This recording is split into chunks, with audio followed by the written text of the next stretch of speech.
This is a worm farm, and it is one of the easiest ways to compost that I have ever found, and it just leaves you with the most amazing rich black gold that your plants are just going to love. Hi, if you are new here, my name is Jackie, and today I'm going to show you my worm bin and how easy it is to feed these guys and keep them alive to get that beautiful black gold for our gardens. So what makes this so easy is that you can literally neglect these worms and they will still produce. They will not die. They are just thriving little beasts, these little wigglers. My bin is a perfect example. I first neglected to feed them for quite a while, and then I kind of overfed them. So we're going to take a look inside to see if they're still alive. I know they're going to be still alive. We're going to check out the health of the bin.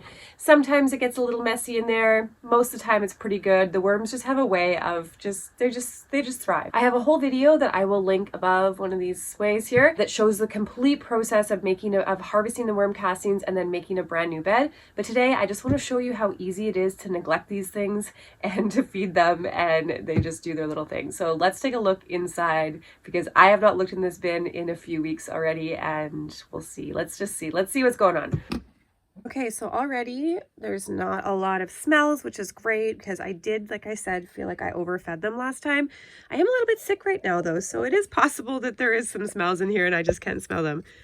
So let's take a look and see what's in the bin, where these little worms are, where I fed them last. Oh, look, there's a whole bunch right there.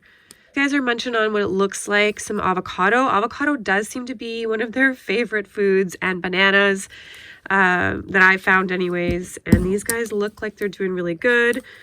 There are some food scraps in here, so that's good. I haven't completely starved them again. Just neglect these guys so much, and I feel really bad about it. And then I remember like, oh my goodness, I should be feeding the worms. Because I do have an outdoor compost as well. But okay, oh yeah, look at all those beautiful guys. Okay, so that is again avocado skin that they just seem to absolutely love, and I have more avocado to feed them today. They do like chew through the pits a little bit, and sometimes I get these little pits to sprout, so I usually keep them in there because I like the idea that I can, you know, grow an avocado tree in my worm castings.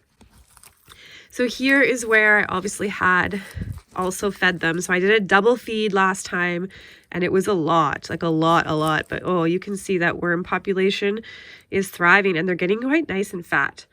Sometimes you get really like skinny little guys, and these ones are definitely being well fed. So obviously my overfeeding after starving them for a few weeks was good. But yeah, this is just how easy. This is just amazing how easy this box is to maintain. But yeah, you can still see there's a lot of leaf material from my last bed. I used a lot of shredded paper and leaves, and so they still have some bedding. It is getting close to needing to be harvested though. So I do like to fluff up the bed every once in a while. So I had some cabbages. They seem to really love cabbage as well. Yeah, nice, light and fluffy. It's not too wet, but they definitely need some more food and some more bedding. So we'll do that. So to add in some new bedding, I'm just going to shred some newspaper I have, or brown paper, like the mushroom bags that you get when you buy mushrooms. Like, it doesn't need to be fancy. You don't want to avoid anything that's like shiny, like no magazine stuff, because they won't eat through that. But newspaper, those flyers, this is a Canadian Tire flyer. I will add some water to this bedding just so it doesn't soak up the remaining moisture in there, because, you know, worms need water. Living things need water, can't be dry. So what I've done is I've actually moved all of this over to this side so I can start a new kind of bedding on this side. And then I'm just gonna dump a little bit of water in there. All the water to be soaked up by the newspaper. This paper is new bedding for these guys. They will chew through it all. It's a carbon source. Like, composting is usually a mix of carbon and nitrogen, and the worms need to eat through both. They need to eat through the plants, and they need to eat through their bedding. So here I have some apples and pears that have been in my fridge from a friend's garden since like September. Please don't judge me. And also some avocados that went bad, and some peppers. Now I have a little experiment I actually want to do with the potato peelings, because normally They will not eat through potato peelings from potatoes that I bought from the store, because whatever they spray on the potatoes to like stop them from sprouting, they won't eat it. Like they do not want to eat these like toxic potatoes, and we probably shouldn't be eating them either. But this is from these potatoes are from like a BC local kind of grower, and they did start to sprout. So I'm thinking maybe these ones have not been sprayed. So I just want to test and see, because I will buy this brand for myself, because I've already eaten all my potatoes. That my potato patch just I didn't grow a lot of potatoes this year because I just didn't have the space. So I want to test to see if they will eat through those. But it's always a good sign to know if your food is organic and healthy. If the worms don't eat it, you shouldn't be eating it either. So we'll put the avocado in. They love those avocados. And this one they're going to really love, because I'm going to make a real big mess here, because this one was going bad when I cut into it, which I feel is like one of the worst feelings, when you cut into an avocado that you think is going to be perfect and half of it is bad. But also the best feeling when you cut in and the avocado is perfect. Like that is just one of the great feelings in the world. Okay, so I've covered up their worm castings. I'll throw a little bit more of this over top just so they have that gritty kind of layer as well, because they need that grit to digest. So all you gotta do, feed them every once in a while.